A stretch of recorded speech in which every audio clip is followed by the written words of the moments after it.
beautiful people. This is Bobby the Awesome here, welcoming you to 321 No Kidding Podcast. Happy to be here with you guys tonight. As promised this morning, we're going to start delving into a topic I'm not really familiar with.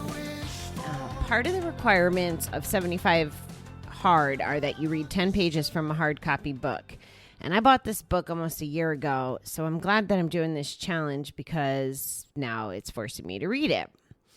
And the book is called Recovery Dharma, How to Use Buddhist Practices and Principles to Heal the Suffering of Addiction. And I met one of the young ladies last year, the girl that I bought the book from at a recovery conference.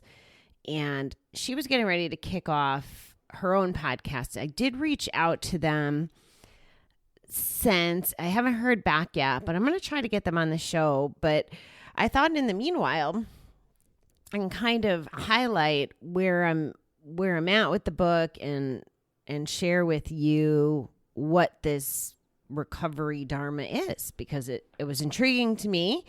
And the more I learn about it, the more I'm only like halfway through the book, maybe a third, but I'm aligned with a lot of the thinking of it. So I'm going to share with you some key points, and we'll go through a little each night, trying to stay in my 10-minute window that I never seem to be able to stay within. So what is Recovery Dharma?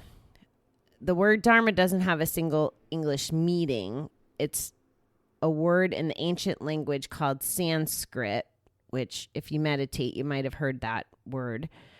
And it can be translated as truth, phenomena, or nature of things. When it's capitalized, the word Dharma means the teachings of Buddha and the practices based on those teachings. So Dharma kind of encompasses all of that. And it shares how sorry, a train was going by. It shares how Buddha didn't speak about addiction specifically, but he understood how the human mind worked and how it could be obsessive. He understood our attachment to pleasure to avoid pain. Like, if that doesn't describe my gambling, I'm not sure what does. Maybe same thing with alcohol. Attachment to pleasure to avoid the pain. So he understood this. And what I like about this concept is instead of it having the addictions in silos, it recognizes the process addictions or the behavioral addictions, as you might have heard them called before, in addition to the substances. So, and they recognize sex, gambling, technology, codependence, shopping, food, media, self-harm, lying, stealing, and obsessive worrying. So there's a lot of things, and they didn't even mention porn, which I know is also another process addiction. So I like that sense, like I love GA. You guys know I love GA, but the fact that there has to be a GA, an AA, an NA, an SA, an OA, it's just kind of maybe this would be a little bit more united. That word united just keeps showing up yesterday, this morning. It's crazy. Anyway, so the basic principles from Buddha are called the Four Noble Truths. And it shows how practicing the Eightfold Path, which is the toolkit for dealing with the challenges for both early and long-term recovery. I told you I'm not going to read you the whole book. I'm just going to kind of tell you the overview. So what's essentially involved in the practice of Dharma recovery? The first word, of course I cannot pronounce, guys. Renunciation, maybe? Renunciation. And this one I am going to read to you because I'm not familiar with this word. We understand addiction to describe the overwhelming craving and compulsive use of substances or behaviors in order to escape present time reality, either by clinging to pleasure or running from pain. So that's the essence of it.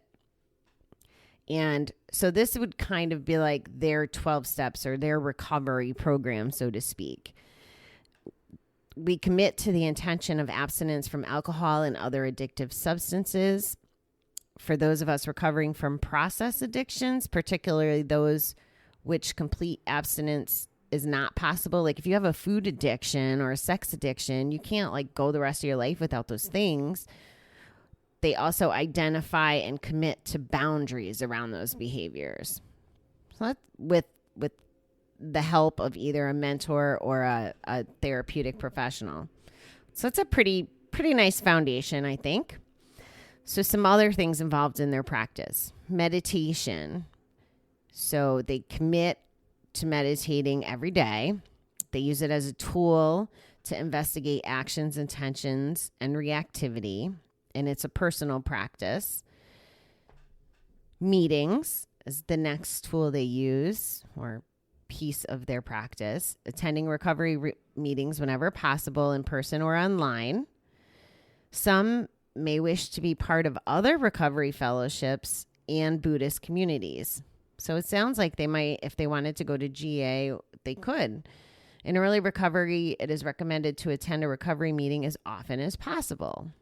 For many, that means every day. They also commit to becoming part of the community, offering their own experiences and service whenever possible. So I love that. That makes sense. That would be GA's equivalent to paying it forward, or step 12, where you pass on, you share your experience, strength, and hope.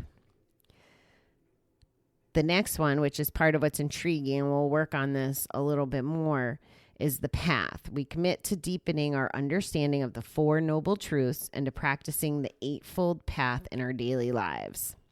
So we'll get into the Four Noble Truths. And part of what made me want to read this book like sooner than later is the first live book that wasn't an audio book during this practice, was the fact that when I went through that Ditching the Booze class with Recovery Elevator not too long ago, I think I told you guys about Patrick.